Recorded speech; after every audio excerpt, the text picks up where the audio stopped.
Pio is such a amazing mystic, and he died in '68. So we have video of him celebrating Mass. You can YouTube. There's plenty of pictures of him in the stigmata that he carried, that he suffered so well with. He's just one of the most beloved saints, and I think one of the saints that seems to do a lot of miracles on earth. So it's it kind of saints grow in popularity as miracles are done through their intercession. So my brother David, I've mentioned this before, he died of cancer when he was 25 years old. And just a moment that really drew my family very close to Padre Pio. He wasn't sleeping because he was suffering from the chemo so bad, and it was just terrible. And he was a medical doctor, so he was very, very concerned about germs, because he knew if he got sick, he was going to die, from any germs, the slightest cold or anything like that. So he was very sensitive about what was coming in and out of the room. And the shawl of Padre Pio that you see in the picture, he used to hang around his neck, was traveling through Pittsburgh, these kind of venerating his relics. And somebody was able to get it and bring it to the house. And my mom, who's a nurse, said, he will never let that near him. It's kind of an old, dirty rag, he won't let him near. And my mom brought it in, and to her great surprise, David took it and he wrapped it around his head and around his neck. And he miraculously slept from the moment he put it on all the way till 9 in the morning. So didn't cure him from cancer, but gave him extraordinary consolation in the midst of his terrible suffering. So, our family's just been very, very close to Padre Pio after that.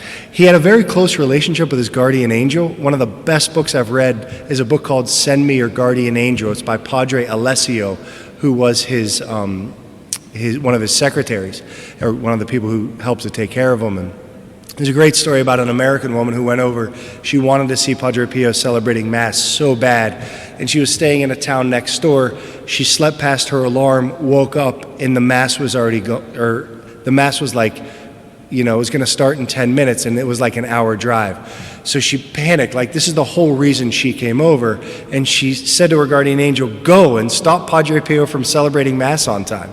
Sure enough, she gets there, and Padre Pio had not started celebrating Mass. Amazing part of the story is, afterwards, he's walking through the crowd, and he stops at this woman. He said, "What's the big deal about sending your angel to stop me from celebrating Mass?" But he thought when he was a child, that everybody could see the saints and the angels like he could. So there's funny stories about, these things that other people couldn't see, that he could see. He obviously suffered an incredible amount. A doctor from the United States went over, was a tremendous skeptic, and said, if those wounds are real, if what you're suffering was real, there's no way you could stand during Mass. And he said to the doctor, "I don't stand during Mass. I hang. I hang like Christ crucified." The Son of Man must suffer greatly. Padre Pio suffered greatly. One of the main kind of teachings that he has is on redemptive suffering. It's so good to seek healing. The word salvation comes from the Latin salus, which means health. And it's very important to seek it. It's very good. God wants to heal. He wants us to seek healing. But in the midst of our seeking healing, sometimes the greatest healing we can receive is the acceptance of the cross that God allows into our lives. Both our own healing and the fruit that it bears. A few weeks ago, I was praying the Sorrowful Mysteries. It was a Tuesday, and I was contemplating the agony in the first mystery. Lord, let this cup pass from me. And it didn't strike me till I started praying the second mystery, which is the scourging. He didn't let the cup pass. In the third mystery, the crowning, he didn't let the cup pass. Jesus prayed, let this cup pass from me, and the Father said no. Because Jesus said, not as I will, as you will. So it was the Father's will that the cup didn't pass. And sometimes in our lives,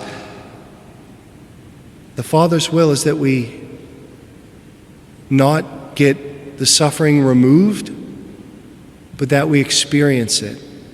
And it is a profound mystery. Why?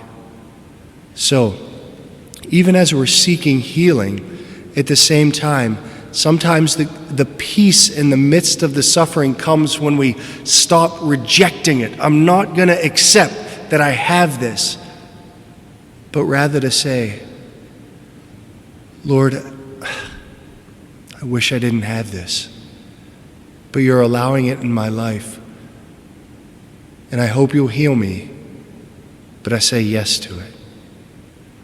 Then tremendous union can happen with Christ, and we see fruit born from that. Please stand.